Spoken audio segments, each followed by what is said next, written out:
राजाओं का गए अध्यक्ष तो मेवाड़ वाले बनेंगे भाई, क्योंकि मेवाड़ का स्वर्णिम इतिहास है। इसलिए हुड्डा सम्मेलन की अध्यक्षता किसने की थी? मेवाड़ के महाराणा जगत सिंह द्वितीय ने की थी। अब ये देखो, यानी पूरा का पूरा ये जो फोटो आपके सामने ये हुड्डा सम्मेलन का है, और ये जो बीच के अंदर बैठे हुए ना, ये मेवाड़ के महाराणा जगत सिंह द्वितीय बैठे हुए, और ये सारे के सारे राजा पास में बैठे हुए।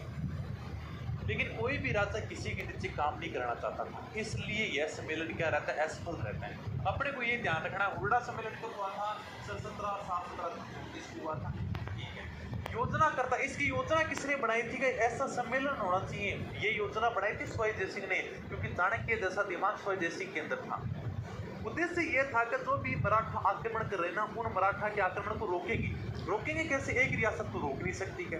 इसलिए राजपूताने के सारे राजा मिल जाओ, और जब भी यानी कि मराठा आक्रमण करें, हम सारे के सारे मिलकर उनके ऊपर अटैक करेंगे क्या? तो मराठा शक्ति को रोकने के लिए राजपूताने के सभी राजाओं को एक करने के लिए शिवाजी जय सिंह ने हुड्डा सम्मेलन का आयोजन कराया था।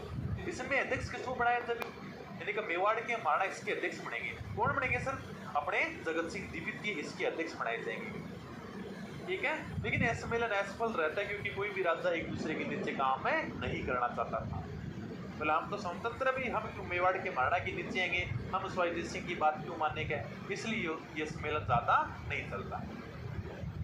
ठीक है, ओके सर। इस सम्मेलन में मैंने बता दिया, दलील सिंह आता है कुंती से, मारवाड़ से वी सिंह आता है, बीकानेर से जोरावर सिंह, करौली से गोपाल सिंह भी शामिल हो जाते हैं। अब इसलिए धौलपुर समझौता क्या 1741 में।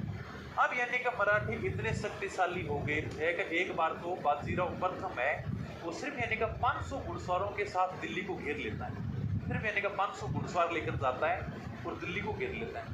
दिल्ली का बादशाह था मोहम्मद शाह रंगीला। बाजीराव का नाम सुनकर दिल्ली छोड़कर भाग गया। मोहम्मद शाह रंगीला ने वापस शिवाजी जय सिंह को फोन लगाया, यार इन मराठों से समझौता कर गए, जैसे तूने भरतपुर वालों से समझौता किया था ना, उसी प्रकार से मराठों से भी समझौता कर ले। ये यार दिल्ली आते हैं, मुझे इनके डर से दिल्ली छोड़कर भागना पड़ता है। तो सोच है कि मुगल बादशाह की क्या इज्जत रह जाती है। शिवाजी जय सिंह ने पेशवा बालाजी बाजीराव के साथ में धौलपुर में समझौता किया, जिसमें मराठों को कहा, देखो हम आपको मालवा का क्षेत्र दे देंगे। मालवा वही क्षेत्र जो हमेशा हरा भरा रहता है, मध्य प्रदेश वाला इलाका। मालवा का क्षेत्र हमेशा हरा भरा रहता है, यहाँ से टैक्स भी अच्छा आता है। अरे किसी की इच्छा होती थी कि मालवा का क्षेत्र मेरे पास में रहे, इसलिए शिवाजी जय सिंह क्या करता है, मालवा का भाग मराठों को दे देता है और कहता है कि अब मराठे दिल्ली की तरफ आक्रमण नहीं करेंगे। अब यानी कि आपको दिल्ली की तरफ आने की जरूरत नहीं है, मोहम्मद शाह रंगीला को परेशान मत करना चाहिए। अब आपको क्या मिल गया?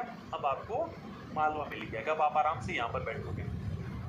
तो शिवाजी जय सिंह और पेशवा बालाजी बाजीराव के बीच में समझौता हुई, अपने बालाजी बाजीराव है, ठीक है, धौलपुर में होता 1741 में। यानी हुआ यही था, बस समझौते में ज्यादा ध्यान मत रखना भाई, इनको यानी मालवा वाला क्षेत्र दिया गया था। ठीक है, शिवाजी जय सिंह खुद भी अपने यानी कि मालवा की 3 बार सूबेदार रहे थे। मालवा इन्हीं के पास में था। कब कब रहे थे थोड़ा सा ध्यान रखना। 1713 में फर्ग्यूसन ने 7000 का मनसबदार बनाकर मालवा का सूबेदार बनाया था, यानी कि 3 बार मालवा के सूबेदार रहे थे। 1713 में फर्ग्यूसन ने